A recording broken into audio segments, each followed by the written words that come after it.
नमस्कार, स्वागत है आपका बात बेबाक में। आपके साथ मैं हूं अभिषेक कात्यायन। जब से बिहार और झारखंड दोनों अलग अलग प्रदेश हुए, उसके बाद से लगातार ये प्रयास होता रहा है सरकार के स्तर पर कि बिहार में फिर से नए उद्योग स्थापित किए जाएं, क्योंकि झारखंड अलग हो जाने के बाद सारे उद्योग घराने उस तरफ चले गए, उद्योग सारे उधर चले गए।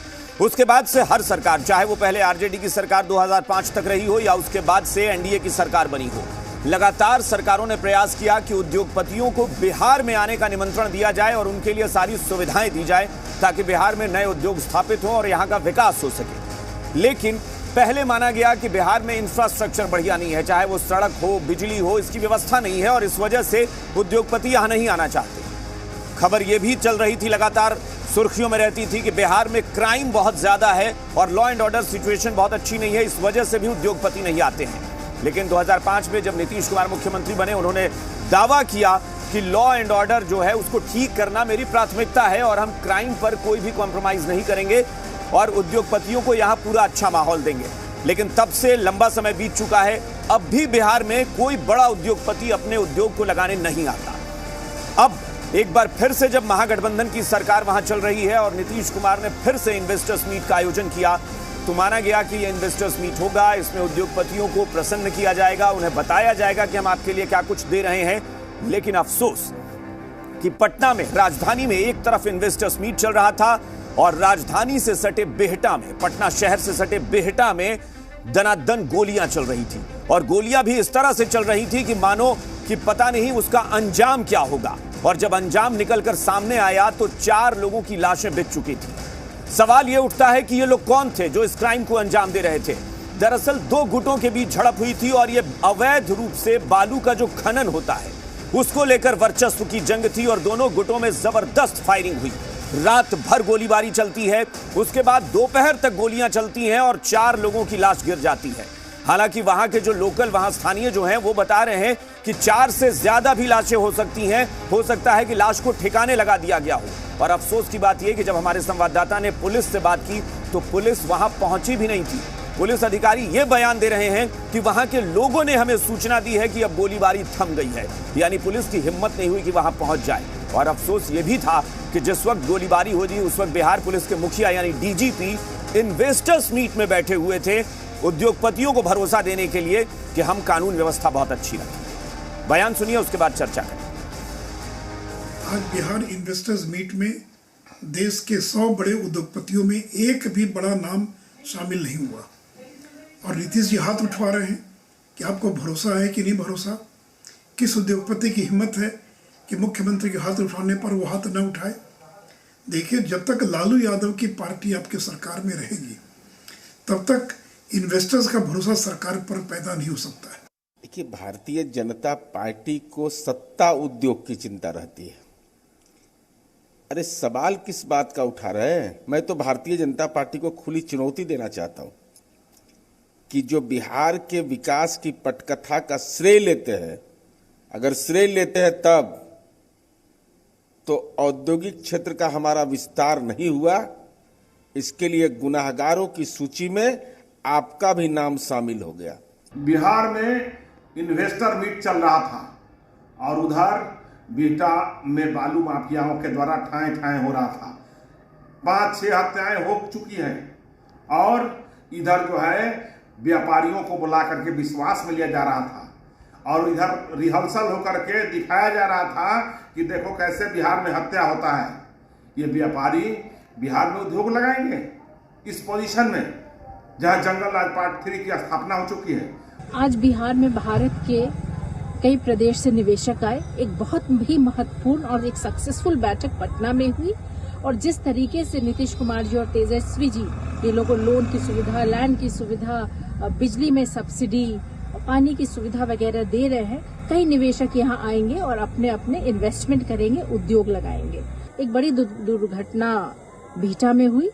खैर, ये तो विधि व्यवस्था का मामला है, इसे भी 24 घंटे के अंदर कंट्रोल कर लिया जाएगा और जो इसमें इन्वॉल्व है उसको पकड़ लिया जाएगा। और मैं अपने भाजपा के साथियों को बता देना चाहता हूं कि ये जो सारे इंडस्ट्रियलिस्ट हैं, जो सारे इन्वेस्टर्स हैं, वो पढ़े लिखे लोग होते हैं।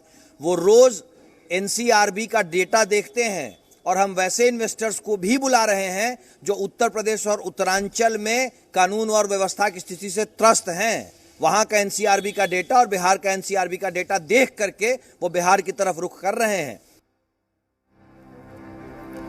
चर्चा के लिए जो मेहमान हमारे साथ जुड़े हैं उनसे परिचय करा दें। सत्ता पक्ष से आरजेडी के प्रवक्ता शक्ति सिंह यादव हमारे साथ जुड़े हुए हैं। इसके अलावा बिहार कांग्रेस के प्रवक्ता कुंतल कृष्णा हमारे साथ जुड़े हुए हैं और विपक्ष से बिहार बीजेपी के प्रवक्ता विनोद शर्मा हमारे साथ जुड़े हैं। इसके अलावा राजनीतिक विश्लेषक घनश्याम कुमार हमारे साथ हैं। आप सबका बहुत बहुत स्वागत है। शक्ति यादव जी, शुरुआत आपसे करेंगे कि इसमें कोई शक नहीं है कि सभी चाहते हैं कि बिहार में उद्योगपति आए और उद्योगों को यहां बढ़ावा मिले जिससे बिहार का विकास हो। लेकिन जो तस्वीरें दिखी कि एक तरफ इन्वेस्टर्स मीट, चलिए देखिए, किसी भी प्रदेश में इन्वेस्टर्स मीट और इस तरह के आयोजन होना यह भी बहुत नेचुरल सी बात है। कहीं क्राइम होना यह भी कोई बहुत ज्यादा आश्चर्य की बात नहीं होती है कि घटनाएं होती है, हर प्रदेश में होती है। लेकिन तब जब बिहार में कोई बड़ा आयोजन हो रहा हो और राजधानी से सटे इलाके में रात भर गोलियां चल रही हो, तो यह कैसी व्यवस्था है? इस पर सवाल खड़े होंगे कि वहां पर आप देखिए कि गोलियां जो है किस तरह से बिछी हुई हैं, खाली कारतूस के खोखे गिरे हुए हैं। अभिषेक जी, एक बात आपको स्पष्ट तौर में कहना चाहता हूं, जिन लोगों ने हिम्मत जुटाई है और कानून को चुनौती दी है, ये आपसी रंजिश का मामला है और आपसी रंजिश के मामले को पुलिस पड़ताल कर रही है। आपको पता है कि बिहार के अंदर में कानून से छेड़छाड़ करने वालों को खैर नहीं है। जिन लोगों ने हिमाकत की है, जिन लोगों ने हिम्मत दिखाई है, उनको जेल के सलाखों में जाना पड़ेगा। चाहे हम ये नहीं कोई सिर्फ राग और द्वेष के बिना कानून यहाँ काम करता है। हाँ। इन्वेस्टर के तौर पर जो भी देश के अंदर से जिन विभिन्न राज्यों से जो भी इन्वेस्टर आ रहे हैं, उनके लिए अनुकूल माहौल है। अगर एनसीआरबी के आप देखेंगे, डाटा देखेंगे, तो खराब स्थिति आपका सीधे चले जाइए यूपी में, हाँ। सीधे चले जाइए मध्य प्रदेश में। अब जहां दिल्ली, जहां खुद गृह मंत्री देश के हैं, वहां का देख लीजिए। हमारा इन पर सवाल नहीं है। हाँ, लेकिन एनसीआरबी, मैं उस पर भी बात करूंगा, एनसीआरबी के आंकड़ों पर। लेकिन आपने जो आपसी लड़ाई की बात कही है, मैं उस पर यह भी आपको शक्ति जी स्पष्ट कर दूं कि यह कोई आपसी दो परिवार के बीच कोई जमीन का विवाद नहीं था। यह प्राकृतिक संसाधन को लूटने का मामला था, अवैध बालू के खनन का मामला था। दो गिरोह के बीच वर्चस्व की जंग थी कि सोन नदी के बालू पर किसका वर्चस्व होगा। देखिए, एक बात आपको मैं स्पष्ट तौर पे कहना चाहता हूं, वर्चस्व की लड़ाई को अंजाम देने वाले चाहे कोई भी होंगे, वो बक्से नहीं जाएंगे, चाहे जहां भी रहेंगे वो पकड़ में आएंगे। कानून उनको किसी भी कीमत पर बर्दाश्त नहीं करेगी। बिहार में कानून का राज है। मैं ये नहीं गिनाना चाहता हूं कि 1 महीना 2 महीना पहले क्या हत्या हुई, फिर कहेंगे क्या सरकार आपकी जिम्मेदारी आपकी। बिल्कुल निश्चित तौर पर जिम्मेदारी हमारी है। इन जिम्मेदारियों से हम अपने आप को अलग नहीं कर सकते। लेकिन इतनी बात तो आपको सबको मानना पड़ेगा कि बिहार के अंदर में अगर हत्या हुआ तो किसी हत्यारे को बचाया नहीं जाता। हत्या देश के अंदर में विभिन्न राज्यों में हो रहा है, लेकिन यहाँ कानून का इकबाल इतना जरूर है कि हत्यारे तुरंत पकड़े जाते हैं और जेल के सलाखों में कड़ी से कड़ी सुनवाई होती है। मैं पुलिस की भूमिका पर भी आऊंगा, क्योंकि हमारे मतलब इस चैनल का हमेशा से रहा है कि हमने कभी भी खाकी का मोराल डाउन नहीं होने दिया। कभी आज तक हमने खाकी को कटघरे में खड़ा नहीं किया। अगर गलत होता है तो हम बोलते हैं, लेकिन फिर भी हमारी पूरी कोशिश होती है कि पुलिस को डिमोरलाइज ना करें। लेकिन आज सवाल हम आपको पूछेंगे और उठाएंगे, लेकिन पहले विनोद जी की टिप्पणी। विनोद जी, इन्वेस्टर्स मीट हो रहा हो, क्या सरकार को पता नहीं है कि तमाम निवेशक यहां पहुंचे हैं, उद्योगपति आ रहे हैं? एक ऐसा माहौल दें कि यहां से कोई गलत खबर या बुरी खबर लेकर ना जाए। कोई भी व्यक्ति अपना पैसा लगाएगा, वो भी करोड़ों या अरबों रुपए, तो जाहिर तौर पर उसकी नजर हम लोगों से ज्यादा बारीक नजर होगी। कात्यायन जी, आज जो औद्योगिक व्यवस्था बढ़ाने के लिए जो मुख्यमंत्री ने बैठक किया, उसमें ना कोई नया विजन था, ना कोई आइडिया था, ना कोई नया इन्वेस्टर नजर आया। जो इन्वेस्टर हमने जो पहले हमारी सरकार ने शाहनवाज हुसैन के नेतृत्व में किया था पटना में, वही से उससे भी कम लोग आए। हमने लुधियाना में सबमिट किया, उसमें भी लोग काफ़ी आए थे। हमने दिल्ली में किया और हमने और कई एक जगहों पर किया। लेकिन कुल मिलाकर जो स्थिति नजर आई कि खानापुरी थी, सच्चाई है। क्योंकि इसमें एक नए इन्वेस्टर डीजीपी थे और उस समय गोलियों की बछौर से पटना में कितने लोग मारे गए पता नहीं। अब कितने नदी में लाश मिलेंगे, अभी स्थानीय लोग बता रहे हैं कि शायद और ज्यादा लोग थे वहां जिनकी मौत हुई है। हाँ, दूसरा था कि माननीय मुख्यमंत्री जी और सारे लोग, पहले भी मौर्या में हुआ था, कभी सवाल हमने नहीं, मुख्यमंत्री ने कहा कि आपको लॉ एंड ऑर्डर की व्यवस्था नहीं होगी। जब हमारे साथ सरकार थी, किसी भी मीटिंग में आदरणीय मुख्यमंत्री जी ने कभी नहीं घोषणा किया कि कोई दिक्कत होगी, लॉ एंड ऑर्डर की बात कभी नहीं उठाई। लेकिन आज जितने वक्ता थे सब ने विश्वास दिलाने का बार बार काम किया कि आप निश्चिंत रहिए, घबराइए नहीं, लॉ एंड ऑर्डर यहाँ ठीक रहेगा। और क्या हुआ, लोग देख रहा है। तो निश्चित रूप से कोई नया बात नहीं किया, ये तो केवल खानापुरी कर रहे थे फोटो खिंचाने के लिए माननीय मुख्यमंत्री जी। और हमारे आदरणीय मुख्यमंत्री जी कितने नर्वस हैं इस व्यवस्था में जाकर, इस सरकार में जाकर। वो दुनिया देख रही है कि आदरणीय सुपर डिप्टी सीएम को मुख्यमंत्री घोषणा करने लगे। तो सच्चाई से नहीं भाग सकते हैं। शक्ति जी चाहे जो भी प्रवक्ता कहते हैं कि हम लॉ एंड ऑर्डर कार्रवाई करेंगे, जेल भेजेंगे। अरे भाई कार्रवाई कर रहे हैं तो संख्या क्यों बढ़ते जा रही है? थाने में लोग पीटे जा रहे हैं, दरोगा को आप मार रहे हैं पटना में, आप कटिहार में जला दिया पूरे थाने को, सिवान में क्या हाल हुआ। तो ये बुरा हाल है। उसके बाद इन्वेस्टर की बात करते हैं, कोई नया व्यक्ति नहीं आता है। पितृपक्ष में सुशील कुमार मोदी हाथ जोड़ रहे थे, कहाँ थे? अरे भाई अब शक्ति जी अपनी बात न कीजिए, अभी और बिहार की बात कीजिए ना। इनकम टैक्स पर आज तक डकैती हुआ था क्या? जंगल राज में भी नहीं हुआ था, इनकम टैक्स पर डकैती हो गया। उसके बाद आप सोए हुए हैं। डेली हत्याएं बढ़ते जा रही है, अपराध बढ़ते जा रहे हैं, और उसके बाद कह रहे हैं कानून का राज है, हम सुधारेंगे। लेकिन सरकार में मुख्यमंत्री देखिए सवाल यहाँ पर सवाल ये उठा कि इन्वेस्टर्स मीट में इस तरह के सरकारी आयोजन में डीजीपी क्या कर रहे थे? डीजीपी को क्या एक वहां चेहरे के तौर पर बिठाया गया कि वो बता सके कि हमारे कार्यकलाप में, हमारे क्रिया में कहीं कोई कमी नहीं होगी, क्राइम पर कंट्रोल करेंगे? और उसी दौरान गोली चल रही थी। नहीं अभिषेक जी, हमें लगता है एक बात को अब समझनी पड़ेगी आपको। हाँ। जब इन्वेस्टर मीट हो रहा था तो स्वाभाविक तौर पर अगर किसी को कोई सवाल होगा, उन सवालों के हल के लिए जो हेड ऑफ द डिपार्टमेंट होंगे उनका तो रहना वहां स्वाभाविक प्रक्रिया है। और अगर डीजीपी वहां पर है, अगर किसी कोई बात सामने आएगी उससे जुड़ा हुआ सवाल, तो स्वाभाविक तौर पर उत्तर देंगे वहां पे। तो लेकिन सुशील मोदी ने जो सवाल उठाया है वो सवाल ये उठा रहे हैं, चाहे विनोद शर्मा जी कह रहे हैं कि इससे पहले इस प्रदेश में नहीं हुआ है कि सीएम को पूछना पड़े कि हाथ उठाकर बताइए कि भरोसा है कि नहीं। ये क्यों कहना पड़ा? अभिषेक जी, आपको मैं बता दूं, अतीत का दर्शन करा दो इनको। भारतीय जनता पार्टी में दिनों नहीं तो कांग्रेस का डफली बजा रहे थे इसी कृष्ण ओरियल हॉल में जब मीट हो रहा था। अरे कब तक रोते रहिएगा ही रोना कि हम ठीक करेंगे? आपके बस का बात है क्या? आपके राजद के बस का बात है? आपकी पार्टी आपके कंट्रोल में है क्या? अपराधियों का राज है बिहार में। अच्छा विनोद जी एक मिनट हम आएंगे। इनको रोकिए पहले, कानून का राज समाप्त होगी तो मैंने नहीं कहा, लेकिन हाँ जब सवाल सामने है और पितृपक्ष में हाथ अपराधियों से हाथ जोड़कर माफी मांग रहे थे, पता नहीं। अरे अपराध अगर हुए हैं, किसी ने अगर, अरे भाई अपराधियों से आपके मुख्यमंत्री जी माफी मांग रहे थे, उसका चलिए ठीक है। बात कर लेकिन शक्ति यादव जी, चलिए अच्छी बात है कि आप ये स्वीकार रहे हैं कि अपराध हुआ है, हम उस पर कार्रवाई करेंगे। लेकिन मैं फिर कह रहा हूं, इसे साधारण अपराध की श्रेणी में मत रखिए। अगर अपराधियों के हौसले इतने बुलंद हैं कि उनको पता है कि सीएम एक बड़ा कार्यक्रम कर रहे हैं और उस दौरान हत्याएं हो रही हैं, ये चुनौती है। इस पर आप लोगों को कंट्रोल करना है। कैसे करेंगे वो आप बेहतर जानते हैं। कंट्रोल शासन कंट्रोल करने के लिए कृष्ण कल्पित है और हम बख्शेंगे नहीं। ये आपको स्क्रीन के माध्यम से बिहार वासियों को मैं जरूर कहना चाहता हूँ। चलिए ठीक है, कुंतल जी के पास चलते हैं। कुंतल जी के पास चलते हैं। सब तो आपके एक मिनट विनोद जी मैं सवाल पूछ रहा हूं ना, एक मिनट में आपके पास भी आऊंगा। कुंतल जी मैं आपका बयान सुन रहा था, शक्ति यादव जी ने उसका जिक्र किया, लेकिन आपके बयान में देख रहा था कि जो उद्योगपति हैं वो पढ़े लिखे होते हैं, एनसीआरबी का डेटा देखते हैं। उद्योगपति ये देखते हैं कि जिस वक्त मैं मौजूद हूं वहां पर कैसे दौड़ा दौड़ा कर मारा जा रहा है।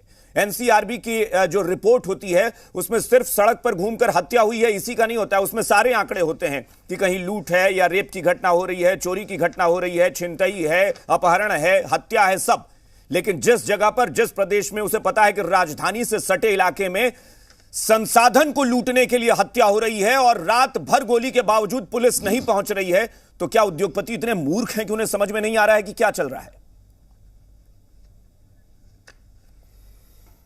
अभिषेक जी, पहले मैं आपके सवाल का ही जवाब दे देता हूं, उसके बाद कुछ और बातें भी मैं आपसे शेयर करना चाहूंगा। देखिए, ये जो घटना हुई कल मनेर के दियारा में, जिसका जिक्र बार बार हो रहा है, ये मैं आपको बता देता हूं। देखिए, ये आपराधिक घटना तो है ही है, इसमें तो कोई शक नहीं है, गोलीबारी हुई है, इसमें भी कोई शक नहीं है। पर ये जो घटना है, ये एक संगठित गिरोह और एक पर्टिकुलर चीज के लिए घटना है। मैं ये बात भी आपको बहुत स्पष्ट तरीके से बता देता हूं। दियारा में बालू के वर्चस्व को लेकर के ये आपस का गैंगवॉर हुआ है, नहीं होना चाहिए। वही तो मैं कह रहा हूं, तो बालू किसी की बपौती थोड़ी नहीं थी, प्राकृतिक संसाधन है ना, उस सरकार का उस पर नियंत्रण है ना। मैं भी तो वही कह रहा हूं। परंतु अभिषेक जी अब अभिषेक जी मेरी बात कंप्लीट होने दे प्लीज।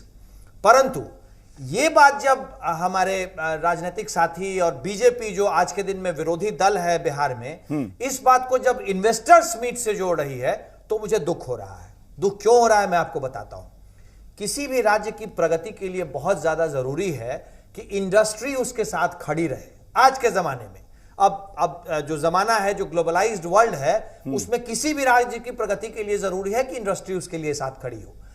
बिहार में एक सरकार नई आई है, ठीक है, यह राजनीतिक बात है कि आप आज विपक्ष में चले गए हैं, चलिए, पर बिहार की नई सरकार अगर बिहार में इंडस्ट्रियलाइजेशन की कोशिश कर रही है, बाहर से कुछ इंडस्ट्रियलिस्ट को बुला रही है, तो उस समय ऐसी बातें करना यह बहुत ही ज्यादा स्टेट के, राज्य के हित के विपरीत बात है। आपने शुरुआत में ही कहा अभिषेक जी, बिल्कुल बेबाकी से बात कह रहा हूं, आपने शुरुआत में कहा कि हर राज्य में क्राइम होते हैं। मैं उस पर नहीं जाऊंगा, एनसीआरबी के डेटा पे भी नहीं जाऊंगा। सुबह के बयान में और अभी जिस वक्त हम बैठे हैं, सुबह में इन्वेस्टर्स मीट नहीं हुआ था, अभी इन्वेस्टर्स मीट हो चुका है। अभी मैं ये भी नहीं कहूंगा कि उस राज्य की स्थिति खराब है, उस राज्य की बदतर है, क्योंकि किसी भी राज्य के विकास को अवरुद्ध करना मेरा एक राजनीतिक व्यक्ति की तरह मेरी सोच नहीं हो सकती है। मेरा सिर्फ इतना कहना है कि साहब, सरकार अगर कोशिश कर रही है कि यहां पे इंडस्ट्री फ्रेंडली माहौल हम बनाएं, हाँ, आपको इस चीज पे इस जगह भी इतनी इस तरह की पहली बात कुंतल जी इसलिए मुझे लगता है कि मुद्दे से हम कहीं और जा रहे हैं कि साहब नहीं कोई किसी ने यह सवाल नहीं उठाया। बीजेपी उठा रही है, उसकी सियासत क्या है मुझे नहीं पता, लेकिन इन्वेस्टर्स मीट होने पर सवाल ही नहीं है ना। सवाल यह है कि तस्वीरें आपने देखी हैं या नहीं देखी हैं, पहले मुझे इसका जवाब दीजिए। जहां पर गोलीबारी हुई है, जैसे दिवाली के अगले दिन पटाखों के निशान हम वहां से मिटाते हैं ना, फैले हुए, उस तरह से वहां कारतूस बिछे पड़े थे। अभिषेक जी मतलब रात भर गोली चली और पुलिस की हिम्मत नहीं हुई पहुंचने की, हो रही है, और आप भरोसा दे रहे हैं कि हम कंट्रोल कर लेंगे। हो रही है अभिषेक जी, मेरी आवाज जा रही है, इन्वेस्टर्स मीट हो रही है, मेरी आवाज जा रही है, उस वक्त ये बात करना, मेरी आवाज जा रही है तो बताइए। हाँ शक्ति जी, 1 मिनट आ रहे हैं आपकी आवाज आ रही है, आ रहे हैं। कुंतल जी, मैं आपको क्लियर कर दूं कि जिस वक्त इन्वेस्टर्स मीट हो रहा था, उस वक्त हमारे संवाददाता ने पुलिस अधिकारी से बात की है। उस वक्त पुलिस अधिकारी ने कहा है कि वहां के लोगों की सूचना मिली है कि गोलीबारी अब रुक गई है। मतलब गजब स्थिति है। पुलिस कह रही है कि लोग बता रहे हैं कि गोलीबारी रुक गई, लेकिन पुलिस जाकर नहीं देख रही, हिम्मत नहीं है पुलिस की जाने की वहां। नहीं अभिषेक जी, मैं अपराधियों के सामने पुलिस सरेंडर कर चुकी है। वो जानते हैं कि इसके संरक्षक बड़े लोग हैं, मंत्री और मुख्यमंत्री संरक्षक हैं अपराधियों के। कौन रोकेगा अपराधियों को? अभिषेक जी, और ये सियासी बयान आपका हो सकता है, ये सियासी बयान हो सकता है विनोद जी। खैर विनोद जी, ये सियासी बयान है कि मुख्यमंत्री संरक्षक है। चलिए ठीक है शक्ति जी, एक एक करके हाँ, मैं शक्ति जी कुछ कह रहे थे, मैं कुंतल जी फिर के लिए हमारे प्रयास से काम शुरू हुआ। शक्ति जी बोलिए। शहनवाज हुसैन जी का पर्सनल संबंध काम आया और सारे इन्वेस्टर यहाँ पर आए थे, आज उससे भी कम इन्वेस्टर आए थे। अब इनको रोकिए। विनोद जी आप इन्वेस्टर्स मत गिनाइए प्लीज, मुद्दे से मत भटकिए। 1 मिनट, इनको पता ही नहीं इन्वेस्टर क्या होता है। नहीं मैं उस पर नहीं जाना चाहता। हाँ शक्ति जी आप बताइए। 1 सेकंड सुन लीजिए। मैं आपसे बिहार के विभिन्न क्षेत्रों के जो हमारे लगे हुए उद्योग हैं उसके संदर्भ में आपको ध्यान आकृष्ट करता हूं। नहीं, शक्ति जी वहां उतना समय नहीं है कि आप उस पर डिटेल पे जाइए, मेरा उस पर नहीं है फोकस। सुनना पड़ेगा ना, आप सुनिए। तो रेलवे का कारखाना लगा हुआ है दरियापुर में, कोई बता दे नहीं है तो घुमाएंगे इधर उधर। अरे इनको रोकिए। आप सरकारी कारखाने की बात करिए ना, मैं अभी निजी उद्योग को बढ़ावा देने की बात हो रही है ना, और उस पर क्राइम की बात हो रही है। मधेपुरा में रेलवे कारखाना, कोई बता दे अपराध को बढ़ावा देने वाले निजी उद्योग की बात क्या करेंगे? कोई क्राइम यहाँ औरंगाबाद में सीमेंट फैक्ट्री को बैठा दे। जहां इन्वेस्टर आता है, मजाल नहीं है किसी के अंदर में कि बिहार के अंदर में क्राइम अगर करेंगे तो बक्से नहीं जाएंगे। ये बस इस बात को मैं एडमिट करता हूं। जिन लोगों ने खूनी रंजिश को अंजाम दिया है वो बक्से तो किसी कीमत पर जाएंगे। हो सकता है कृषि मंत्री को हटाने का दम है। देखिए इससे पहले एनडीए की, इससे पहले एक महीने 1.5 महीने पहले एनडीए की सरकार थी। मैं तब भी कह रहा हूं शक्ति जी, और अब भी कह रहा हूं कि क्या सरकार को, प्रशासन को, अधिकारियों को पता नहीं है कि उनकी नाक के नीचे अवैध बालू कारोबार चल रहा है? यह किसी से छुपा है? वहां से लोग गुजरते हैं, लोग देख रहे हैं कि खनन हो रहा है। कारोबार का संरक्षण नहीं हो सकता है, जो भी करेंगे कानूनी शिकंजे चलिए में घनश्याम जी के पास एक बात करता हूं। घनश्याम जी का कारोबार हो रहा है। हाँ ठीक है, एक मिनट घनश्याम जी। सारे लोग जान रहे हैं, सारे मंत्री घनश्याम जी, ये जो माहौल बना है, मैं इस पर बात कर रहा हूं, मैं इस पर बात कर रहा हूं। हर प्रदेश का व्यक्ति चाहता है कि निवेशक आए, बिहार में विकास हो, उद्योग हो, नौकरी मिले, लेकिन एक माहौल भी बनना होगा। घनश्याम जी। बिल्कुल बिल्कुल। सबसे पहले सर कि मैं बिहार सरकार को जो कि आज का जो उनका प्रयास रहा, इसके लिए बहुत बहुत शुभकामनाएं देना चाहूँगा कि राज्य की बेहतरी के लिए कोशिश उन्होंने आज एक बार फिर से किया। लेकिन जिस तरह से 2005 के बाद जिस तरह से नीतीश कुमार जी का आना हुआ राज्य में, और उसके बाद जिस वायदे के साथ लॉ एंड ऑर्डर और बाकी चीज़ों को लेकर के एक बार प्रयास किया गया और फिर सफलता भी मिली और समय के साथ कुछ इसमें सफलता रही सरकार को भी। लेकिन जैसा कि उद्योग को लेकर के बिहार में, रोजगार को लेकर के, पलायन को लेकर के हमेशा से बिहार एक तरह से त्रस्त रहा, और ऐसे में सरकार इस तरह के वायदे और समय समय पर नीतियां बनाते रहे। 2007 का उल्लेख आज मुख्यमंत्री जी ने भी किया, 2011, 2020 को लेकर के भी उल्लेख किया। इन सबके बावजूद हम ये देख रहे हैं कि सरकार की नीतियां तो हो रही है, लेकिन इसे शायद व्यवहारिक रूप में, परिणाम के रूप में बदल पाना अभी तक संभव नहीं हो पाया है। फिर वही समस्या पुरानी हो जाती है जैसा कि पहले लॉ एंड ऑर्डर की होती थी। आज भी वही समस्या। आज इतना बेहतरीन मौका था बिहार में, पटना में, जहां इन्वेस्टर को हम बता रहे थे अलग अलग प्रकार से कि आप किस तरह के उद्योग यहां लगा सकते हैं, किस तरह के काम कर सकते हैं, किस तरह के सरकार यानी कि जो सरकार के जो फंक्शंस हैं वो किस तरह से सपोर्ट कर सकते हैं। इसमें मुख्यमंत्री नीतीश कुमार जी ने 3-4 बातों पर विशेष रूप से ध्यान दिलाया, और उनमें से सबसे प्रमुख यह था कि हम आपके आगमन को लेकर के नीतियों में कई तरह के सुविधाजनक बदलाव किए हैं। दूसरा यह था कि आपको किसी तरह के क्लियरेंस में इशू ना हो, इसके लिए चाहे जिलाधिकारी है या बाकी लोगों को भी शामिल किया गया था। लॉ एंड ऑर्डर के लिए एसपी को भी शामिल किया गया था, यहां तक कि पुलिस के कैप्टन मुखिया को भी शामिल किया गया। ये सारे प्रयास हुए। बाकी अपनी ओर से, सरकार की ओर से खरीदारी में प्राथमिकताओं को भी बताने का प्रयास किया गया कि आप जो उत्पादन करेंगे उसके जहां तक संभव होगा राज्य अपने जरूरत के हिसाब से आपसे खरीदेगी। इन सब के बावजूद इसी समय राजधानी से सटे इलाके में इस तरह की घटना होना अपने आप में एक दुर्भाग्यपूर्ण है। सरकार को चाहिए कि समय के साथ इस पे ना केवल नीतियां और ना केवल वायदे या बात करे, बल्कि इस पर एक कड़ा एक्शन ले। सरकार समर्थ है और नीतीश कुमार जी पुराने अनुभवी व्यक्ति हैं। मैं उम्मीद करता हूं कि राज्य में इस तरह की चीजों को दूर किया जाए। सब लोग ये उम्मीद कोविड के दौरान जो हम लोगों ने महसूस किया कि किस तरह से वो उद्योग पॉइंट बता रहे थे और उसी दौरान घटना हो रही थी, तो कोविड के दौरान जो 10 सेकंड में अपनी बात कहिएगा, हमारे पास समय नहीं है। कुंतल जी 10 सेकंड। बिल्कुल। अभिषेक जी मेरा सिर्फ इतना कहना है कि जब बात बिहार के विकास की हो तो हम उम्मीद करते हैं कि विपक्ष भी कम से कम बिहार के विकास के साथ खड़ा हो। उसे सवाल उठाना है हमारी नीतियों पे, उसे सवाल उठाना है। अगर लॉ एंड ऑर्डर सिचुएशन पे वो सवाल उठाए, विपक्ष का यह हक है कि आज वो सवाल करे। जवाब आपसे मांग रहा हूं कि जो घटना हुई और जो समय नहीं करे, कुंतल जी मैं बस छोटा सा नहीं करे कि जो इस वक्त हो रहा था पटना में आयोजन और जो घटना हुई, क्या आपको नहीं लगता कि वाकई बहुत बड़ा सवाल खड़ा करती है ये घटना और दुर्भाग्यपूर्ण है? क्या प्रशासन को पता नहीं था कि पटना में इतना बड़ा आयोजन कोशिश हो रही है सरकार की तरफ से? अभिषेक जी, यह घटना दुर्भाग्यपूर्ण है, मैं इस बात को मानता हूं। मैं झूठ नहीं बोल सकता आपके सामने और अपनी जनता के सामने। परंतु मैं एक बात और कहता हूं कि इससे भी ज्यादा दुर्भाग्यपूर्ण है दुष्प्रचार, इससे भी ज्यादा दुर्भाग्यपूर्ण है बिहार के विकास के साथ राजनीति। और मैं विपक्ष से उम्मीद करता हूं कि वो सवाल उठाए, हमसे सामने सामने सवाल पूछे लॉ एंड ऑर्डर पे। 10 सेकंड में शक्ति जी, मैं 10 सेकंड का समय दूंगा। शक्ति जी बस 10 सेकंड। देखिए एक बात स्पष्ट तौर पे आपने जो घटना की जिक्र की, मैं उसे चुनौती के रूप में शासन ने लिया। इन्वेस्टर को किसी प्रकार की कोई दिक्कत न हो, सारी चीजों पर लगातार बात मुख्यमंत्री जी ने की है। सारी सुविधा देने की बात, रियायत देने की बात, हर तरह की उनको फैसिलिटी देने की बात, जो भी हो सकता है राज्य सरकार के अपने तरफ से जितना लिबरल हो सकता है इन्वेस्टर को लुभाने में वो किया।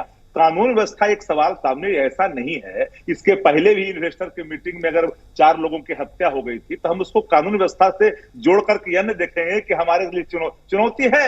उन चुनौतियों का सामना एक जब सवाल तब खड़ा होता है अभिषेक जी कि जब कोई अपराधी को बचाता है। अपराध होंगे तो अपराधी जेल चलिए ठीक, हम उम्मीद भी करते हैं और यहां से एक सामूहिक मैसेज भी जाना चाहिए कि विकास के लिए सब चाहते हैं कि विकास हो, लेकिन ऐसी चीजों पे कंट्रोल हो। विनोद शर्मा जी 10 सेकंड बस, लास्ट कंक्लूड करिए। देखिए, भारतीय जनता पार्टी हमेशा से सहयोग की है विकास के मामले में। हाँ। हमारे मंत्री ने 17 इथेनॉल मिलों को चालू करवाने का काम किया इसी बिहार में, बहुत नहीं, वो अल्प आप समय थे तब, विपक्ष में रहकर भी सहयोग करिए। जो समस्या है वो बढ़ते जा रही है, ये लोग उस पर कभी भी गंभीर नहीं हो रहे हैं। आदरणीय मुख्यमंत्री जी, अपराध की घटनाएं बढ़ रही, इससे आप नहीं भाग सकते हैं, जवाब देना होगा। चलिए ठीक है, लेकिन हम उम्मीद करते हैं कि सरकार इस पर कंट्रोल करेगी, क्योंकि ये सच्चाई है। जो हुआ वो दुर्भाग्यपूर्ण था और इसको कंट्रोल करना पड़ेगा। ये अवैध बालू के अगर कारोबार से जुड़ा है तो इस पर सरकार को अंकुश लगाना पड़ेगा। चलिए, बहुत बहुत शुक्रिया, बहुत बहुत शुक्रिया आप सबका चर्चा में शामिल होने के लिए। फिलहाल बात बेबाक में इतना ही। बने रहिए जी बिहार झारखंड के साथ।